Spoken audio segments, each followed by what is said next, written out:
কারণে নির্যাতিত হচ্ছে, তারা ফরিয়াদ করছে, হে আমাদের রব, অত্যাচারীদের এই জনপদ থেকে আমাদের বের করে নিয়ে যাও এবং তোমার পক্ষ থেকে কাউকে আমাদের বন্ধু, অভিভাবক ও সাহায্যকারী তৈরি করে দাও।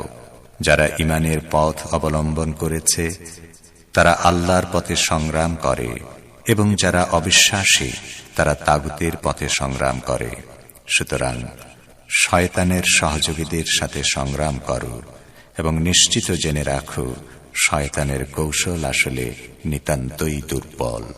সাদাকাল্লাহুল আলিয়্যুল আযীম। শ্রোতা বন্ধুরা, অর্থসহ পবিত্র কোরআনের তেলাওয়াত শুনলেন। আজ রোববার 7 ফেব্রুয়ারি, 24 মাঘ এবং ফার্সি 19 বাহমান। রেডিও তেহরানের সান্ধ্য অধিবেশনের বাংলা অনুষ্ঠানে আপনাদের সবাইকে স্বাগত জানাচ্ছি। আমি বাবুল আখতার। এই অনুষ্ঠান প্রচারিত হচ্ছে বাংলাদেশ ও ভারতের শর্টওয়েভ 31 মিটার ব্যান্ডে 9440 কিলোহার্টজে এবং সৌদি আরবে শর্টওয়েভ 31 মিটার ব্যান্ডে 9870 কিলোহার্টজে। ইন্টারনেটে আমাদের অনুষ্ঠান শোনার জন্য এবং ওয়েবসাইট ভিজিট করার জন্য লগ ইন করুন এই ঠিকানায় parstoday.com/bn। ফেসবুকে সরাসরি শুনতে পাবেন এই ঠিকানায় facebook.com/রেডিও তেহরান bn। রেডিও তেহরানের অনুষ্ঠান বাংলাদেশ সময় রাত 8:30টায় সান্ধ্য অধিবেশন এবং রাত 10:30টায় নৈশ অধিবেশন সরাসরি শুনতে পাবেন। আমাদের এই অনুষ্ঠান ইরানস্যাট বা বাদর 5 স্যাটেলাইটও একযোগে প্রচারিত হচ্ছে। এবারে আজকের অনুষ্ঠান সূচি জানিয়ে দিচ্ছি। শুরুতেই থাকছে যথারীতি বিশ্ব সংবাদ। এতে থাকবে ঢাকা ও কলকাতা থেকে আমাদের সংবাদদাতাদের পাঠানো দুটি রিপোর্ট। এরপর সংবাদ ভাষার অনুষ্ঠান দৃষ্টিপাতে রয়েছে দুটি প্রতিবেদন। ইয়েমেন ইস্যুতে বাইডেন সরকারের ইতিবাচক অবস্থানের ব্যাপারে আনসারুল্লাহর প্রতিক্রিয়া নিয়ে আমাদের ভাষ্যকারের একটি পর্যালোচনা। এছাড়া বাংলাদেশে করোনার টিকার কার্যক্রম আজ থেকে শুরু হয়েছে। টিকার সার্বিক কার্যক্রমের ব্যাপারে স্বাস্থ্যমন্ত্রীর বক্তব্য নিয়ে প্রতিবেদন করেছেন ঢাকা থেকে আমাদের বিশেষ প্রতিনিধি আব্দুর রহমান খান। দৃষ্টিপাতের পর থাকবে ইরানের ইসলামী বিপ্লবের বিজয় বার্ষিকী উপলক্ষে বিশেষ অনুষ্ঠান আলোকোজ্জ্বল 10 প্রভাত। নিয়মিত পরিবেশনা, কথাবার্তার পর প্রান্তিক আয়োজন রয়েছে আদর্শ জীবন গড়ার কৌশল সম্পর্কে ধারাবাহিক আলোচনা। সবশেষে সংক্ষিপ্ত সংবাদ শিরোনামগুলো আবারও জানিয়ে দেওয়া হবে। তবে সবকিছুর আগে সর্বশেষ বিশ্ব সংবাদ।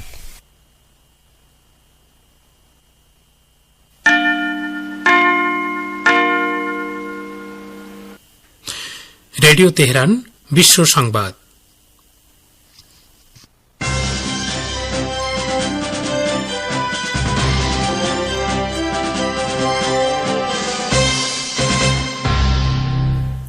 সংবাদ শিরোনাম।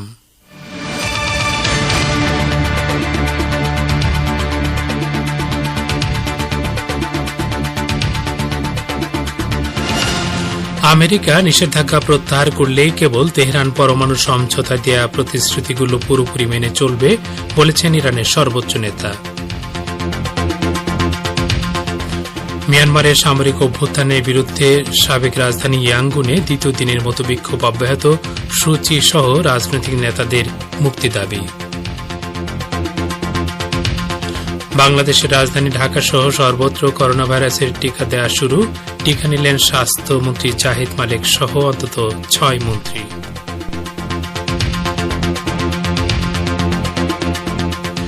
আন্তর্জাতিক অঙ্গনে ভারতের সুনাম নষ্ট করতে ষড়যন্ত্র করা হচ্ছে বলে পশ্চিমবঙ্গে এক জনসভায় দাবি করলেন প্রধানমন্ত্রী নরেন্দ্র মোদী। আসসালামু আলাইকুম। এতক্ষণ বিশ্ব সংবাদের গুরুত্বপূর্ণ শিরোনামগুলো শুনলেন। এবার বিস্তারিত পরিবেশনায় রয়েছে আমি আশরাফুর রহমান।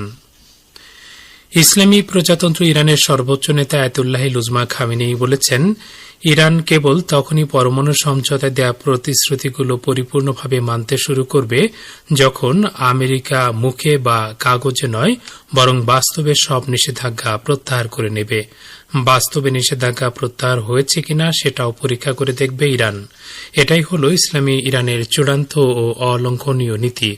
এ বিষয়ে দেশের সব কর্মকর্তা একমত, কেউ এই নীতি লঙ্ঘন করবে না। তিনি আজ বিমান বাহিনী এবং এরোস্পেস ডিভিশনের কমান্ডার ও পাইলটদের এক সমাবেশে এসব কথা বলেন। আয়াতুল্লাহিল উজমা খামেনি আরও বলেছেন, 1979 সালের এই দিনে ইমাম খোমেনি রহমতুল্লাহ আলাইয়ের প্রতি বিমান বাহিনীর একাংশের ঐতিহাসিক আনুগত্য ইসলামী বিপ্লব বিজয়ের ক্ষেত্রে গুরুত্বপূর্ণ ভূমিকা রেখেছে। এ ঘটনা অনেকের জন্যই বিস্ময়কর ছিল। ওই দিনের ঘটনায় প্রমাণিত হয় আমেরিকা হিসাব নিকাশে ভুল করেছে। ইরানের সর্বোচ্চ নেতা আরও বলেন, আমেরিকায় সম্প্রতি ঘটে যাওয়া লজ্জাজনক ঘটনাবলী ও ট্রাম্পের পতনের মধ্য দিয়ে দেশটির সম্মান ও শক্তির পতন এবং সামাজিক ও রাজনৈতিক ক্ষেত্রে তাদের শৃঙ্খলা ভেঙে পড়ার বিষয়টি স্পষ্ট হয়েছে। তিনি পরমাণু সমঝোতা ও নিষেধাজ্ঞা প্রসঙ্গে মার্কিন ও ইউরোপীয় নেতাদের নানা বক্তব্যের প্রতি ইঙ্গিত করে বলেন, আমেরিকা ও ইউরোপ কোনো ধরনের শর্ত আরোপের অধিকার রাখে না, কারণ তারা পরমাণু সমঝোতায় প্রতিশ্রুতি দিয়ে সেগুলো লঙ্ঘন করেছেন। এখন যে পক্ষ শর্ত আরোপ করতে পারে সেটা হচ্ছে ইসলামী প্রজাতন্ত্র ইরান, কারণ ইসলামী ইরান প্রতিশ্রুতি দিয়ে তা রক্ষা করেছে। 1979 সালের এই দিনে ইরানি বিমান বাহিনীর একদল কমান্ডার ও সদস্য ইসলামী বিপ্লবের স্থপতি ইমাম খোমেনির সঙ্গে সাক্ষাৎ করে তার সঙ্গে একাত্মতা ঘোষণা করেন। এরপর থেকে প্রতিবছর এই দিনে বিমান বাহিনীর লোকজন সর্বোচ্চ নেতার সঙ্গে সাক্ষাৎ করে আসছেন। ইহুদিবাদী ইসরায়েলের যে কোনো হুমকির কঠোর জবাব দেওয়া হবে বলে হুঁশিয়ারি উচ্চারণ করেছে ইসলামী প্রজাতন্ত্র ইরান। জাতিসংঘে নিযুক্ত ইরানের রাষ্ট্রদূত মাজিদ তাকতে রামাঞ্চি এক চিঠিতে হুঁশিয়ারি উচ্চারণ করেন। জাতিসংঘ মহাসচিব অ্যান্তোনিও গুতেরেসকে এই চিঠি দেওয়া হয়। একই চিঠি জাতিসংঘ নিরাপত্তা পরিষদের প্রেসিডেন্টকেও দেওয়া হয়েছে। চিঠিতে ইরানের রাষ্ট্রদূত বলেন, সম্প্রতি ইহুদিবাদী ইসরায়েল হুমকি দেওয়ার মাত্রা অনেক বাড়িয়ে দিয়েছে। শুধু তাই নয়, তারা ইরানের বিরুদ্ধে শত্রুতামূলক কর্মকাণ্ড চালানোরও পরিকল্পনা করছেন। সম্প্রতি ইহুদিবাদী ইসরায়েলের সেনাপ্রধান ইরানের বিরুদ্ধে সামরিক অভিযান চালানোর যে হুমকি দিয়েছেন তা উল্লেখ করে মাজিদ তাকতে রাভাঞ্চি ওই চিঠিতে বলেন, এ ধরনের হুমকি জাতিসংঘ সনদের অনুচ্ছেদের সুস্পষ্ট লঙ্ঘন। রাভাঞ্চি আরও বলেন, ইসরায়েল যদি ইরানের বিরুদ্ধে কোনো ধরনের আগ্রাসন চালায় তাহলে আমরা তার জবাব দেওয়ার স্বাভাবিক অধিকার রাখি এবং ইসরায়েলের ভুল পদক্ষেপের চূড়ান্ত জবাব দেওয়া হবে। আগামী মঙ্গলবার থেকেই ইরানে করোনা ভাইরাসের টিকা দেওয়া শুরু হচ্ছে। ইরানের স্বাস্থ্যমন্ত্রী সাইদ নামাকি ইরানে করোনা ভাইরাসের নতুন আরেকটি টিকার ক্লিনিক্যাল ট্রায়ালের উদ্বোধনী অনুষ্ঠানে এ তথ্য জানিয়েছেন। তিনি বলেন, ইরানের অভ্যন্তরে টিকার পরীক্ষা এগিয়ে নিয়ে যাওয়ার পাশাপাশি আমরা সবচেয়ে কম ঝুঁকিপূর্ণ টিকা স্পুতনিক ভি রাশিয়া থেকে আমদানি করেছি। ইরানে নতুন যে টিকার ক্লিনিক্যাল ট্রায়াল শুরু হয়েছে তার নাম দেওয়া হয়েছে রাজি কোফার্স। গত বৃহস্পতিবার রাশিয়া থেকে করোনার টিকা স্পুতনিক ভি ইরানে এসে পৌঁছেছে। মস্কোর সঙ্গে তেহরান এ সংক্রান্ত যে চুক্তি করেছে তাতে ইরানে যৌথভাবে টিকা তৈরির কথা বলা হয়েছে। মিয়ানমারে সামরিক অভ্যুত্থানের বিরুদ্ধে সাবেক রাজধানী ইয়াঙ্গুনে দ্বিতীয় দিনের মতো বিক্ষোভ অব্যাহত রয়েছে। Myanmar national League for democracy দলের নেত্রী অং সান সুচি এবং প্রেসিডেন্ট উইন মিন্ট সহ দেশটির রাজনৈতিক নেতাদের মুক্তি এবং বেসামরিক প্রশাসনের কাছে ক্ষমতা ফিরিয়ে দেওয়ার দাবিতে এই বিক্ষোভ চলছে। ধারাবাহিক বিক্ষোভের অংশ হিসেবে আজ ইয়াঙ্গুনের রাস্তায় হাজার হাজার মানুষ বিক্ষোভে নামেন এবং তারা সেনা প্রশাসনের বিরুদ্ধে স্লোগান দেন। বিক্ষোভকারীদের হাতে ছিল লাল রঙের বেলুন এবং এনএলডি দলের পতাকা। বিক্ষোভকারীরা বলেন, আমরা সেনা শাসন চাই না, আমরা গণতন্ত্র চাই। এদিকে মিয়ানমারে ইন্টারনেট বন্ধ করার বিরুদ্ধে মানবাধিকার সংগঠনগুলো নিন্দা জানিয়েছে। তারা বলেছে, প্রাণঘাতী করোনা ভাইরাসের মহামারীর মধ্যে ইন্টারনেট সার্ভিস বন্ধ করে দেওয়ার কারণে অনলাইনে জরুরি সেবা দেওয়া সম্ভব হচ্ছে না। গত 8 নভেম্বর মিয়ানমারে জাতীয় সংসদ নির্বাচন অনুষ্ঠিত হয়, কিন্তু নির্বাচনে কারচুপির অভিযোগ এনেছে সামরিক বাহিনী। তারা ওই নির্বাচনের ফলাফল মেনে নিতে রাজি হয়নি। এরপর গত 1 ফেব্রুয়ারি সামরিক বাহিনী ক্ষমতা দখল করে এবং রাজনৈতিক নেতাদের আটক করে। আপনারা বিশ্ব সংবাদ শুনছেন রেডিও তেহরান থেকে।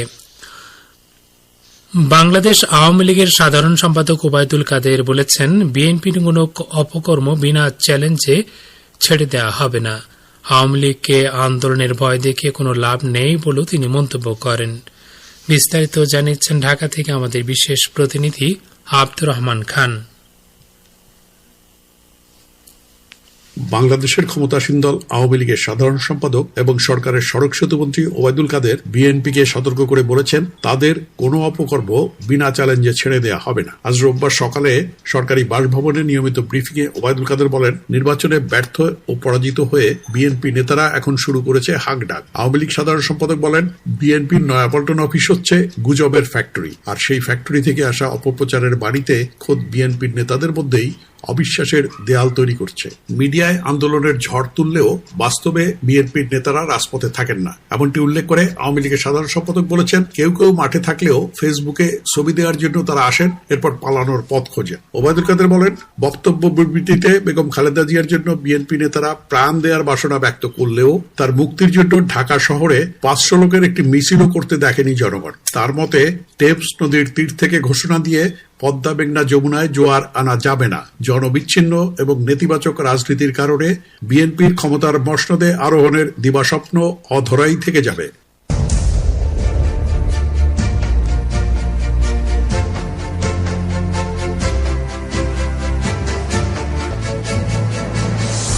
রেডিও তেহরান, খবরের সঙ্গে 24 ঘন্টা। ভিজিট করুন আমাদের ওয়েব পেজ farstoday.com/bn।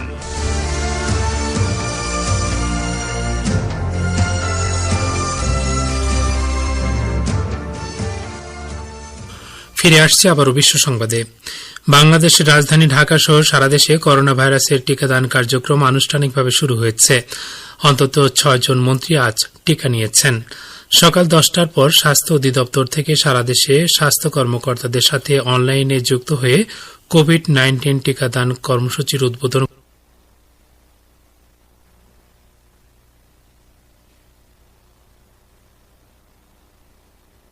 হয়। সবকিছুতে আমরা সফলতা অর্জন করি।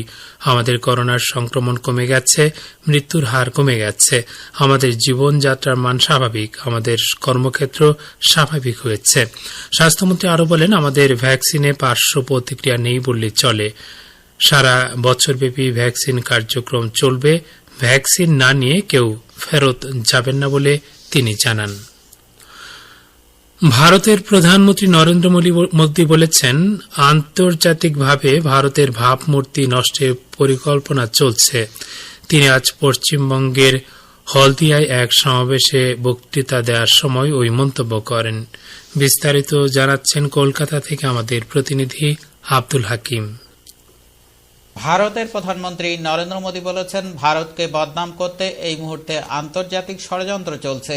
তিনি আজ রোববার পশ্চিমবঙ্গের হলদিয়ায় এক সমাবেশে বক্তব্য রাখার সময় ওই মন্তব্য করেন। প্রধানমন্ত্রী নরেন্দ্র মোদী পশ্চিমবঙ্গের মুখ্যমন্ত্রী মমতা বন্দ্যোপাধ্যায়ের নাম না করে তাকে দিদি সম্বোধন করে বলেন, আন্তর্জাতিকভাবে ভারতের ভাবমূর্তি নষ্টের পরিকল্পনা চলছে, কিন্তু এ নিয়ে দিদির মুখ থেকে একটি কথাও বেরোয় না। দেশ সব ধরনের ষড়যন্ত্রের কড়া জবাব দেবে। প্রধানমন্ত্রী বলেন, রাজ্যে পরিবর্তনের প্রতিশ্রুতি দিয়েছিলেন মমতাদি।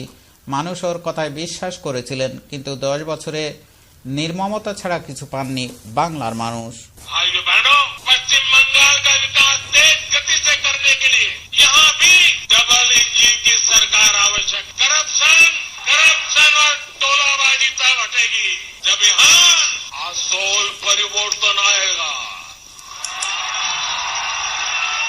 जब यहाँ भाजपा की सरकार।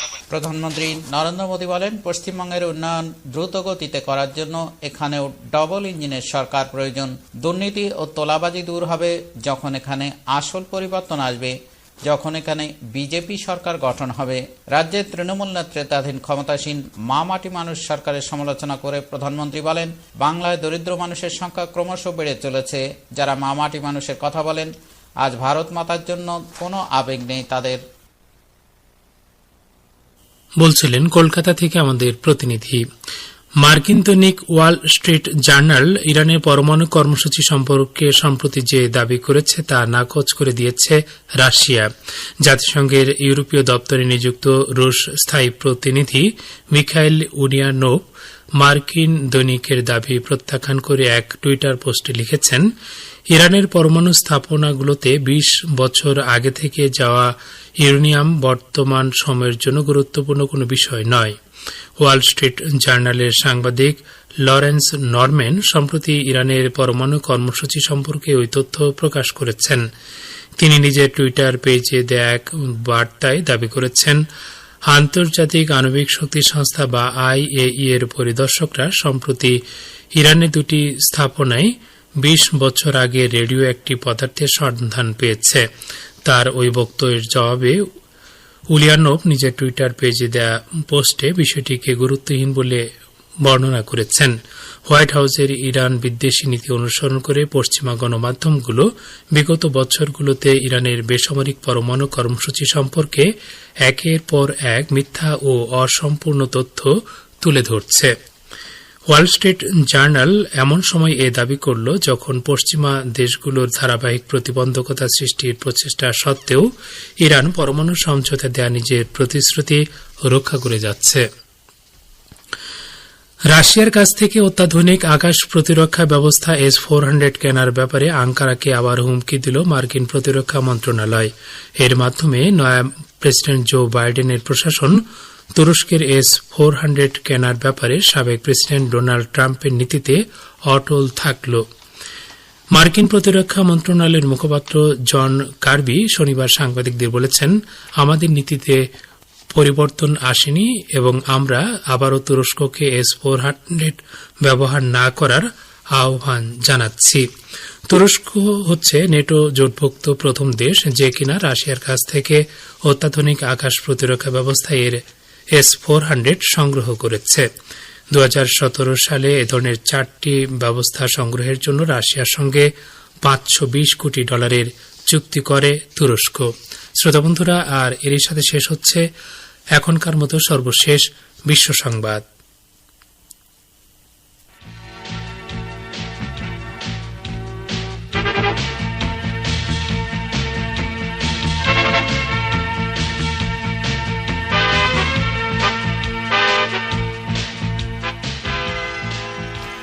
বিশ্ব সংবাদ শুনলেন রেডিও তেহরান থেকে। অনুষ্ঠানের এ পর্যায়ে আপনাদের সঙ্গে যোগ দিচ্ছি আমি বাবুল আখতার। শ্রোতা বন্ধুরা, আমন্ত্রণ জানাচ্ছি সংবাদ ভাষার অনুষ্ঠান দৃষ্টিপাতে। বাইডেন প্রশাসন ইয়েমেন বিষয়ে ইতিবাচক অবস্থান নিয়েছে। এ ব্যাপারে আনসারুল্লাহর প্রতিক্রিয়া নিয়ে ভাষ্যকারের একটি পর্যালোচনা শুনুন নাসির মোহাম্মদের পরিবেশনায়। মার্কিন প্রেসিডেন্ট জো বাইডেন সরকার ইয়েমেন যুদ্ধ সম্পর্কে যে সিদ্ধান্ত নিয়েছে সে ব্যাপারে যুদ্ধে জড়িত পক্ষগুলোর মাঝে প্রতিক্রিয়া দেখা দিয়েছে। বাইডেনের পররাষ্ট্রনীতির প্রথম পদক্ষেপেই ইয়েমেনের আনসারুল্লাহর উপর থেকে অবরোধ 1 মাসের জন্য তুলে নেওয়া হয়েছে। মার্কিন দৈনিক ওয়াশিংটন পোস্ট পররাষ্ট্র মন্ত্রণালয়ের এক কর্মকর্তার বরাত দিয়ে জানিয়েছে, জো বাইডেন কংগ্রেসকে জানিয়েছে যে আনসারুল্লাহকে সন্ত্রাসী গোষ্ঠীর তালিকা থেকে বাদ দেওয়া হচ্ছে। ডেমোক্রেট সিনেটর ক্রিস মার্ফি বাইডেনের সিদ্ধান্তকে স্বাগত জানিয়েছেন। এর আগে পেন্টাগনের মুখপাত্র জন কির্বিও বলেছিলেন, ইয়েমেন যুদ্ধে যুক্তরাষ্ট্র রিয়াদকে সহায়তা দেওয়া বন্ধ করে দিয়েছে। বাইডেন সরকারের এই সিদ্ধান্তগুলোকে বেশিরভাগ কৌশল বলেই মনে হচ্ছে। কৌশলটা হল আনসারুল্লাহর সঙ্গে আস্থার সম্পর্ক তৈরি করা, কেননা এই সংগঠনটি বর্তমানে ইয়েমেনের সবচেয়ে সুসংগঠিত রাজনৈতিক দল।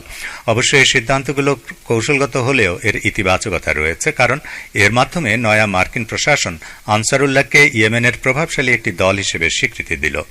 অপরদিকে বাইডেন সরকারের এই সিদ্ধান্তের প্রতি আনসারুল্লাহর প্রতিক্রিয়াও লক্ষণীয়। আনসারুল্লাহ এই সিদ্ধান্তগুলোকে স্বাগত জানিয়ে এই ঘোষিত নীতিকে প্রায়োগিক নীতিতে রূপান্তর করার আহ্বান জানিয়েছে। মার্কিন সরকার গত 6 বছর ধরে ইয়েমেনের বিরুদ্ধে যুদ্ধে সৌদি আরবকে সমর্থন দিয়ে এসেছে। আমেরিকাকে বিশ্বাস করা দুরূহ ব্যাপার। সুতরাং আস্থা সৃষ্টির জন্য যুদ্ধ বন্ধ করতে সৌদি আরবের উপর চাপ সৃষ্টি করার দাবি জানিয়েছে আনসারুল্লাহ। এ প্রসঙ্গে ইয়েমেনের সর্বোচ্চ বিপ্লবী কমিটির চেয়ারম্যান মোহাম্মদ আলী আল হুতি বলেছেন, আমরা বর্তমানে বাইডেনের অবস্থানকে একটি মৌখিক বিষয় হিসেবে নিয়েছি। আমরা যুদ্ধের অবসান এবং অবরোধ তুলে নেওয়ার অপেক্ষায় রয়েছে। ওয়াশিংটনের মদতপ্রাপ্ত সৌদি ও আরব আমিরাত আগ্রাসন বন্ধ করবে বলে আশা করছে। ইয়েমেনে সৌদি হামলা চালিয়ে যাওয়া এবং সৌদি নৃশংসতার ধারাবাহিকতার কারণে আমেরিকার ব্যাপারে এ ধরনের আস্থাহীনতার মতো প্রতিক্রিয়া দেখালো আনসারুল্লাহ। সৌদি আরব অবশ্য বাইডেন সরকারের সিদ্ধান্তের ব্যাপারে নীরব রয়েছে। আবার সংযুক্ত আরব আমিরাত দাবি করেছে তারা গত 1.5 বছর ধরে ইয়েমেন যুদ্ধে জড়িত ছিল না। তারা 2020 সালের অক্টোবরের পর থেকে ইয়েমেনে সামরিক উপস্থিতির অবসান ঘটিয়েছে। যাই হোক, ইয়েমেন যুদ্ধে বর্তমানে আনসারুল্লাহ শক্তিশালী অবস্থানে রয়েছে। এমনকি কৌশলগত প্রদেশ মারবেও তারা নিয়ন্ত্রণ প্রতিষ্ঠার পথে রয়েছে। সুতরাং বাইডেন প্রশাসনের এই সিদ্ধান্ত বরং সৌদি জোটকে ইয়েমেন যুদ্ধের চোরাবালি থেকে বাঁচিয়ে তুলতে সহযোগিতা করবে।